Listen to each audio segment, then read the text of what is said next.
होते हैं हमारे जीवन में और बहुत उपयोगी होते हैं। ठीक है, सत्र का उद्देश्य क्या है कि इस सत्र के उद्देश्य के अंत तक हम क्या समझेंगे कि हमारे जीवन में जो विभिन्न प्रकार के भेदभाव होते हैं उनके कारणों को हम समझ पाएंगे, यानी किसी भी तरह के जो भेदभाव उत्पन्न होते हैं उन्हें हम समझेंगे। जो भेदभाव होते हैं उनको संबोधित करने में लड़कों की भूमिका को हम समझ पाएंगे और लिंग जेंडर आधारित भेदभावों को चुनौती देने, उनसे निपटने और उनसे बदलाव लाने के लिए हम क्या प्रयास कर सकते हैं यह भी हम जान पाएंगे। ठीक है, इतना क्लियर हुआ। अब सत्र का परिचय वही बताया कि भेदभाव समाज द्वारा किसी भी रूप में हो सकता है, जाति के आधार पर हो सकता है, रंग रूप के आधार पर हो सकता है, धर्म के आधार पर हो सकता है और शिक्षा के आधार पर। ये भेदभाव कई तरह से होते हैं और यह हमारे जीवन में बहुत ज्यादा प्रभावित करते हैं। यदि कोई चीज हमारे आत्मसम्मान को, आत्म छवि को ठेस पहुंचाती है तो उसके कारण हमारा जो आगे बढ़ने का रास्ता होता है वो वही रुक जाता है। होता है ना ऐसा? तो इसलिए हमें हमेशा यह ध्यान रखना है कि ये सब चीजें जो भेदभाव है, जो भेदभाव जो है इन्हें हम बदलाव ला सकते हैं। ऐसे नहीं कि जो पुरानी रीति रिवाज जो बने हैं, जो रूढ़िबद्ध तरीके से जो नियम बने हैं, जो काम चले आ रहा है उनको हम वैसे ही चलाते रहे। ये नहीं, शिक्षा हमें इनमें बदलाव लाने के लिए प्रेरित करती है। ठीक है, इतना समझ में आया? हाँ, परिस्थितियां हमने आपको दी है। पहली परिस्थिति आप पढ़ के सुनाए। किसके लिए पहली वाली आपके पास खड़े हो, जिसकी तेज आवाज अच्छे से पढ़े उसको तेज में सभी बच्चे सुनेंगे। नवी कक्षा में पढ़ने वाले, फुटबॉल खेलने वाले सैनिक फेज से शिक्षक व अन्य विद्यार्थियों ने कहा, तुम तो 4 छुट्टियां हो, तुम फुटबॉल कैसे खेल सकते हो? बैठो। इस परिस्थिति में किसी प्रकार का भेदभाव दिख रहा है? बताओ। शीतल, शिवानी, शीतल, श्वेता, शीतल बताइए। लड़कों और लड़कियों का भेदभाव समझ में आ रहा है ना? परिस्थिति में क्या कहा गया है कि नवीं कक्षा में पढ़ने वाले फुटबॉल खेलने के शौकीन फेज से शिक्षक व अन्य विद्यार्थियों ने कहा, तुम तो 4 फुटिया हो, यानी 4 फुटिया होना यानी क्या होता है? छोटे से हो, है ना? छोटे से हो, तुम कैसे खेल सकते हो? यानी यहाँ पर भेदभाव किया गया है ना? जबकि ऐसा नहीं होना चाहिए, हर कोई खेल सकता है, छोटा है तो क्या हो, जैसा भी है वो कर सकता है, ऐसा हमें प्रेरित करना है, ना कि उसे रोकना है। ठीक है, चाहे वो लड़की हो लड़का हो, हर कार्य के लिए हमें प्रेरित करना है। ठीक है, बैठो। तो दूसरा प्रश्न इसी में, क्या शिक्षक और विद्यार्थियों का ऐसा कहना उचित है? इससे प्रेरित का क्या प्रभाव पड़ सकता है? क्या शिक्षक का ऐसा कहना उचित है? बताइए, बोलो। नहीं है। और इससे उसके जीवन पर क्या प्रभाव पड़ सकता है? बच्चे के फेज के बुरा असर पड़ सकता है। वो ऐसे फिर कभी खेलने के लिए आगे ही नहीं बैठेगा ना? यदि उसके आत्मसम्मान को ठेस लगी कि आप तो 4 फुटिया हो, आप नहीं खेल सकते, ऐसा बोल दिया जाए, उसका अपमान हो रहा है वहाँ, है ना? उसके आत्मसम्मान को ठेस लग गई, इसलिए वो फिर आगे बढ़ने के लिए उत्साहित नहीं रहेगा। इसलिए ऐसे शब्दों का इस्तेमाल बिल्कुल भी नहीं करना है। फिर तीसरा प्रश्न है, क्या कम ऊंचाई वाले बच्चे सफल खिलाड़ी नहीं बन सकते? बताइए। सचिन तेंदुलकर ने की उनकी हाइट तो बिल्कुल कम है? इतनी ज्यादा नहीं है, लेकिन फिर भी वो क्रिकेट के मतलब सर्वश्रेष्ठ खिलाड़ी है पूरे भारत में, है ना? जानते हो सभी? किसे? क्या कौन सा खेल खेलते हैं ना? हमने देखा है। तो ऐसे ही हमें उत्साहित रहना है। ठीक है, अगला प्रश्न हमने देखा है, क्या ऐसा भेदभाव लड़कियों के साथ भी होता है? होता है ना? होता है कि नहीं? और किस किस चीजों में होता है? बताइए। खेल कूद में होता है ना? कौन से खेल में लड़कियों को नहीं खेलने दिया जाता? क्रिकेट नहीं खेलने दिया जाता, जबकि आजकल तो सभी खेल में लड़कियां भी क्रिकेट टीम है, खेल रही है, बाहर जा रही, जीत रही है। अपने भारतीय क्रिकेट टीम की एक महिला है कप्तान, उसका नाम जानते हो क्या? हरमनप्रीत। और भी है बहुत सारे, है ना? तो इनके जो मतलब हर चीज में लड़कियां भी आगे हैं, तो किसी को बाधा ना बनने दे, बल्कि उन्हें आगे कि आप कर सकते हो प्रेरित करें। ठीक है, हर कोई एक दूसरे को। अब देखिए फेज के साथ यह भेदभाव तो हमें बुरा लगा, परंतु जब लड़कियों के साथ ऐसा भेदभाव होता है तो उन्हें कैसा लगता है? कैसा लगता है? उनको भी बुरा ही लगेगा, है ना। जब लड़के के साथ हुआ तो वो बुरा लगा, लड़के के साथ होगा तो उनके साथ भी बुरा ही लगेगा, हमें लगेगा ना। चलो, ये हुई हमारी पहली परिस्थिति कि खेलकूद में भेदभाव किया गया। परिस्थिति पढ़े और अच्छे सारे बच्चों को, फिर इसके आपको प्रश्न पूछना, फिर अब इसके प्रश्न आपको पूछोगी, है ना। फ्रांसिस की बड़ी बहन आगे की पढ़ाई के लिए दूसरा शहर जाना चाहती है। फ्रांसिस ने उनका उत्साह बढ़ाते हुए कहा, दीदी आपको जरूर जाना चाहिए। घर के सभी बड़ों ने फ्रांसिस को डांटकर कहा, तुम छोटे हो, चुपचाप रहो, तुम्हें क्या पता। समझ में आया प्रश्न? इसमें क्या समझ आया? प्रश्न पूछो पहला। हाँ, पूछो सभी। इस परिस्थितियों में क्या किसी प्रकार का भेदभाव दिख रहा है? दिख रहा है कि नहीं दिख रहा है? क्या भेदभाव दिख रहा है? बताओ, खड़े होकर बताओ। पहला ग्रुप, दूसरा नाम क्या क्या रखे हो अपने? पहला ग्रुप का क्या नाम? स्वामी विवेकानंद ग्रुप बताइए। जो भी ग्रुप का नाम है तो चारों ग्रुप से आंसर आने चाहिए। पहले ग्रुप बताइए, कौन बताएगा पहला ग्रुप से? पूछो, बोलो, पहला ग्रुप से बताइएगा, बोलो आप। पहले समूह से बताइए, खड़े हो, कोई भी किसी से पूछो। चलो, दूसरे कोई। हाँ चलो, ये पहला प्रश्न पढ़ो, पूछो। इस परिस्थिति में क्या किसी प्रकार का भेदभाव दिख रहा है? उधर मुंह कर पूछो, दूसरे नंबर वालों से। महाराणा प्रताप ग्रुप से कोई एक बच्चा रानी दुर्गावती ग्रुप से बताइए, बोलो। इस परिस्थितियों में क्या किसी प्रकार का भेदभाव दिख रहा है? क्या भेदभाव दिख रहा, बताओ। क्योंकि तुम छोटे हो। यहाँ छोटा कहा गया है। हाँ, तुम छोटे हो क्या जानो, है ना भेदभाव। जबकि ऐसा नहीं होता, चाहे छोटा हो बड़ा हो, हर कोई सजेशन दे सकता है, सही बात बता सकता है। अगला प्रश्न पूछो जल्दी उसी का, तुम लोग बहुत टाइम लगा। क्या लड़कियों के लिए शहर जाकर आगे की पढ़ाई करना उचित नहीं है? बोलिए। लड़कियों के लिए भी उचित है, लड़कों के लिए भी उचित है। अब क्या फ्रांसिस का तर्क सही है? अगर हाँ तो क्यों?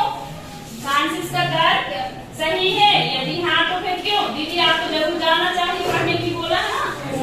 है तो सही है, तो फिर क्यों है बताओ? क्योंकि वो चाह रहा है कि दीदी का भविष्य बने। वो दीदी हमारी जो है वो अच्छा कर सकती है, बना सकती है अपना भविष्य, फ्यूचर अच्छा, इसलिए वो प्रेरित कर रहा है। ऐसे हमें भी करना है, हर एक बच्चे को प्रेरित करना है। घर में सबसे स्टार्टिंग समय हमारा घर से ही होगा, होगा कि नहीं? घर से शुरुआत होगी। आपके घर में छोटे भाई बहन बड़े जो भी हैं, आप भी आप अपनी बात रख सकते हैं, गलत सही आप बोल सकते हैं, कौन सी बात सही है कौन सी गलत है, इस पर आप अपने भाव व्यक्त कर सकते हैं ना कि नहीं कर सकते, बताओ। तो आपको ऐसा करना है, इसलिए सत्र चलाया जा रहा है कि आप लोग मुंह बंद करके चुपचाप डब्बू बने ना रहे, बोलना सीखे। ठीक है, अगला प्रश्न है, क्या फ्रांसिस के माता पिता का उसे डांटकर चुप करा देना सही है? बोलिए। नहीं है ना? समझ में आ रहा है ना? नहीं, तुम छोटे हो, तुम नहीं जानती हो। छोटा बच्चा नहीं जानता, छोटा बच्चा तो और सबसे अच्छी बातें करता है, उसके मन में किसी प्रकार का कोई भेदभाव नहीं रहता, सबको अपना समझता है, सबसे एक समान प्यार करता है, एक समान देखता है, नजर भी उसकी सब अपने हैं ऐसा सोचता है ना। हम लोग जैसे जैसे बड़े होते हैं तो फिर वो अपना वो पराया ऐसी वाली भावना आ जाती है, वो अच्छी लग रही वो बुरी लग रही है, होता है कि नहीं? वो अच्छा लग रहा है वो बहुत बेकार है, ऐसे लड़की लड़कों में भी होता है, ऐसे लड़कियों में भी होता है, तो ऐसी भावना सबसे बुरी होती है। ठीक है, अगला प्रश्न क्या है, ऐसा भेदभाव लड़कियों के साथ और कहाँ होता है और किन किन चीजों के लिए होता है? ऐसे में लड़कियों को क्या महसूस होता है और उन पर क्या प्रभाव पड़ता है? तो कौन बताएगा इसका आंसर? ऐसा भेदभाव और कहाँ होता है? घर में भी होता है। घर में कौन सा भेदभाव होता बताए लड़कियां? कोई भी ग्रुप से खड़े हो जाए, लड़की बताए, पीछे सोना नहीं है, बताइए, बताओ बेटा। घर में कोई भेदभाव होता है आपके साथ? जिसके साथ होता है कोई खड़े होकर बता दे। पहला ग्रुप से दूसरा तीसरा चौथा चारों से बताए।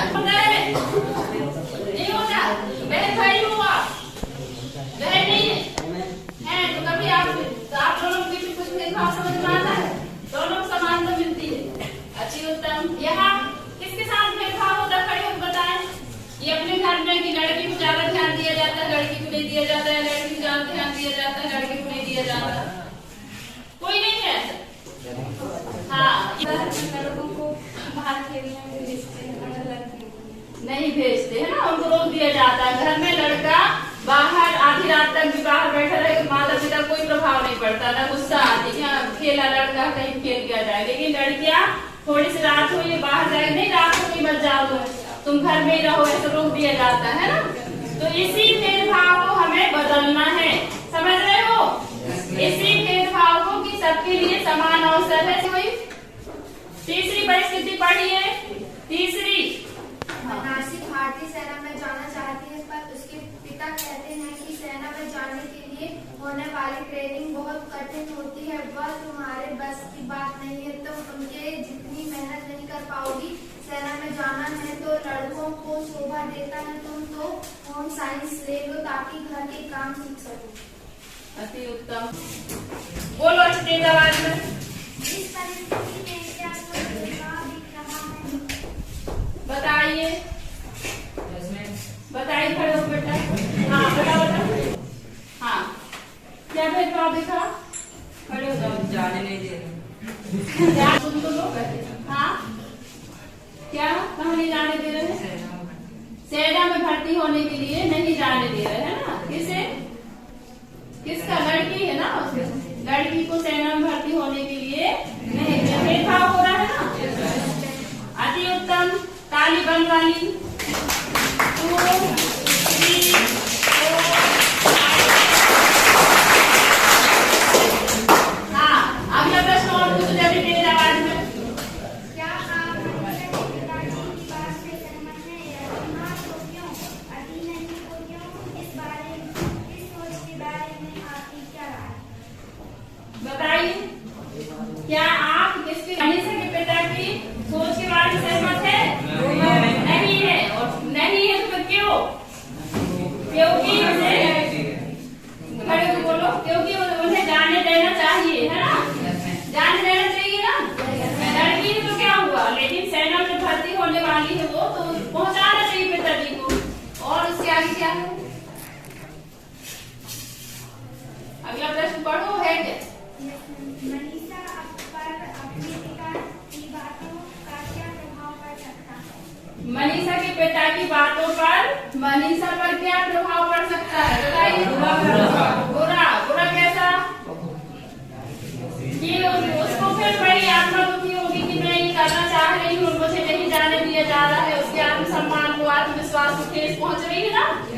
तो ऐसे ही हमें ऐसे वातावरण में समझना है ना, समझ के और फिर आगे बढ़ने के लिए प्रेरित करना है। तो आंसर देंगे, फिर से तेज आवाज में पढ़ो। आकाश 14 वर्ष का है, उसकी बड़ी बहन गुरुजी के पास कथक सीखती है। उसे कथक करता देख आकाश बहुत प्रभावित होता है और वह भी उसके साथ कथक सीखना बहुत अच्छा लगता है। उसके माता पिता और सारे रिश्तेदार उसकी इस बात को पसंद नहीं करते हैं। वे कहते हैं कि यह लड़कों को सीखने की चीज नहीं है। वे उसे अपनी बहन के साथ कथक सीखने से मना करते हैं। बैठो। अति उत्तम प्रश्न, इस परिस्थिति में कौन सा भेदभाव दिख रहा है? लड़की को कथक नहीं सीखने दिया जा रहा। इस परिस्थिति में कौन सा भेदभाव दिख रहा है? खड़े हो जाओ बेटा।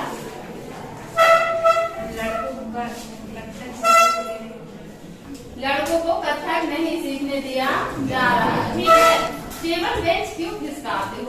लड़कों का कथक सीखना गलत है क्या? नहीं है ना। कथक आजकल देख रहे हैं टीवी में हीरो हीरोइन सब बराबर से डांस करते हैं ना, हर प्रकार का, हर तरह का। तो हम भी कर सकते हैं, ऐसा हमारा भाव होना चाहिए। अगर कोई रोक भी रहा है तो हमें विचलित नहीं होना है। फिर अगला प्रश्न है, क्या आप किसी प्रसिद्ध कथक डांसर को जानते हैं? कथक प्रसिद्ध डांसर को जानते हैं? कोई है ना कथक डांसर? बताइए। जो पुरुष है उन्हें लोगों ने क्यों पसंद किया, और वो पुरुष है कथक पुरुष। याद करो, सोचो। नहीं जानते?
तो उससे जीवन प्रभावित होता है।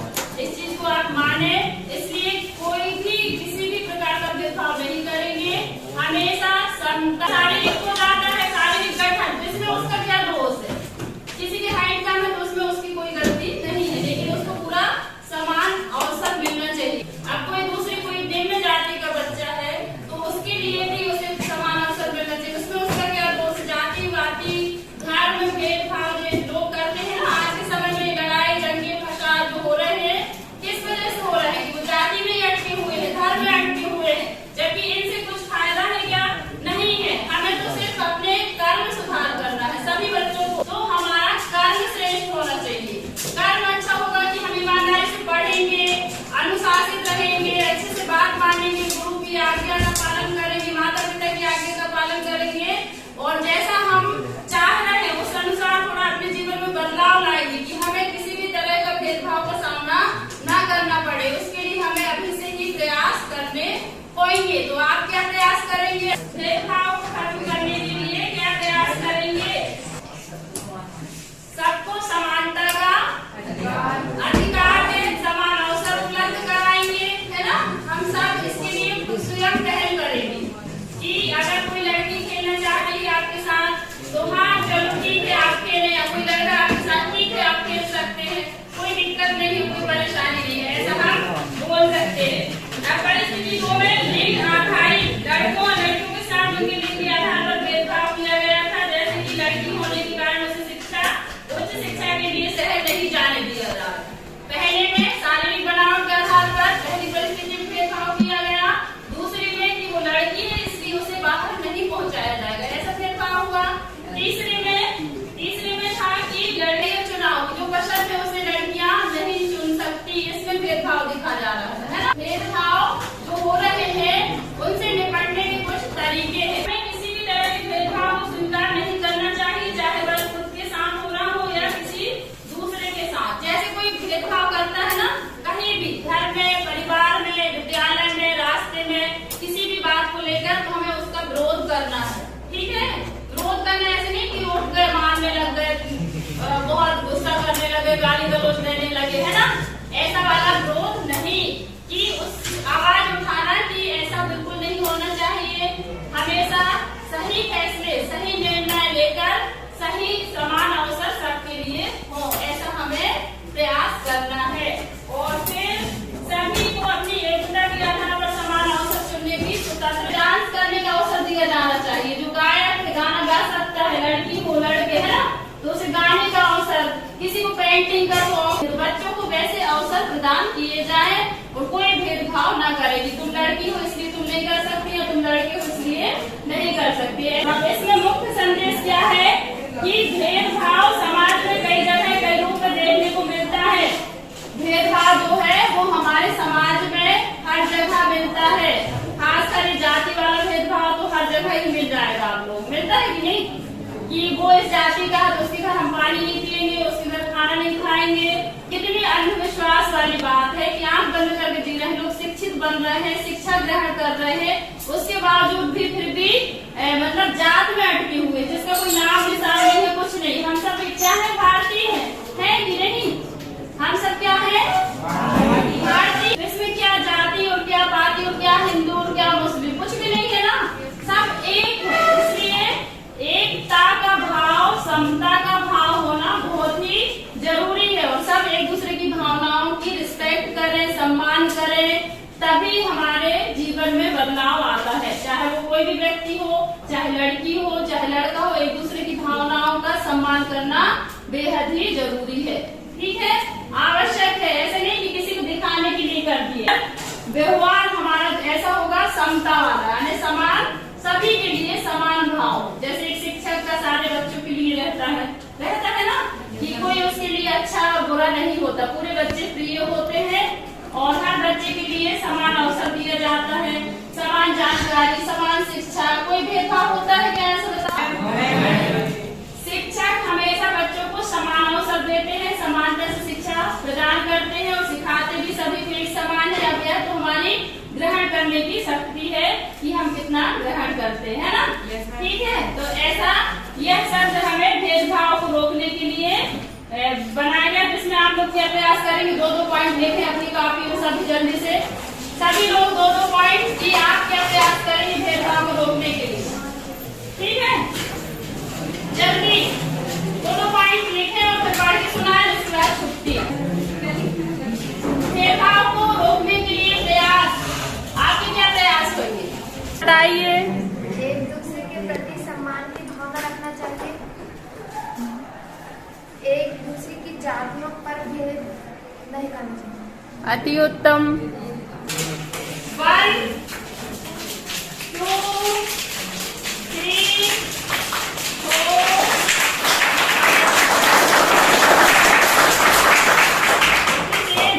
थैंक यू सो मच, सभी को बहुत बहुत धन्यवाद। धन्यवाद करते हैं आज के शुभ अवसर के लिए। धन्यवाद करते हैं आज के शुभ अवसर के लिए। धन्यवाद करते हैं मातृभूमि के लिए। धन्यवाद करते हैं मातृभूमि के लिए। धन्यवाद करते हैं माता पिता के लिए। धन्यवाद करते हैं माता पिता के लिए। धन्यवाद करते हैं माँ प्रकृति के लिए। धन्यवाद करते हैं माँ प्रकृति के लिए।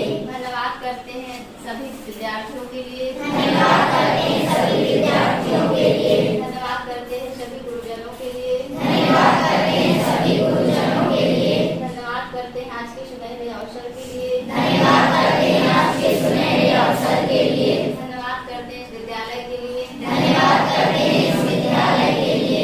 धन्यवाद करते हैं इस कक्षा के लिए। धन्यवाद करते हैं इस कक्षा के लिए। धन्यवाद करते हैं आज के उज्जवल भविष्य के लिए। धन्यवाद करते हैं आज के उज्जवल भविष्य के लिए। धन्यवाद करते हैं टेबल बेंच कापी पुस्तक के लिए। धन्यवाद करते हैं टेबल बेंच कॉपी पुस्तक के लिए। धन्यवाद करते हैं खूबसूरत जीवन के लिए। धन्यवाद करते हैं खूबसूरत जीवन के लिए। धन्यवाद करते हैं प्रकृति के हर सुंदर वस्तु के लिए। धन्यवाद करते हैं प्रकृति की हर सुंदर वस्तु के लिए। धन्यवाद करते हैं जीवन के हर क्षण हर पल के लिए। धन्यवाद करते हैं जीवन के हर क्षण हर पल के लिए। धन्यवाद करते हैं सभी पेड़ पौधों के लिए। धन्यवाद करते हैं सभी पेड़ पौधों के लिए। धन्यवाद करते हैं अग्नि अन्न जल के लिए। धन्यवाद करते हैं अग्नि अन्न जल के लिए। धन्यवाद करते हैं सभी जीव जंतुओं के लिए। धन्यवाद करते हैं सभी जीव जंतुओं के लिए। धन्यवाद करते हैं सभी पशु पक्षियों के लिए। धन्यवाद करते हैं सभी पशु पक्षियों के लिए। धन्यवाद बच्चों। धन्यवाद मैम। धन्यवाद बच्चों। धन्यवाद मैम। धीरे धीरे हाथों को स्पर्श करते हुए 1 सेकंड के लिए आंख में लगाएं और आंख धीरे धीरे खोलते हुए हाथों को देखते हुए मुस्कुराइए। सभी मुस्कुराएं हाथ को देख के। थैंक यू गॉड, इतने खूबसूरत हाथ के लिए, जीवन के लिए।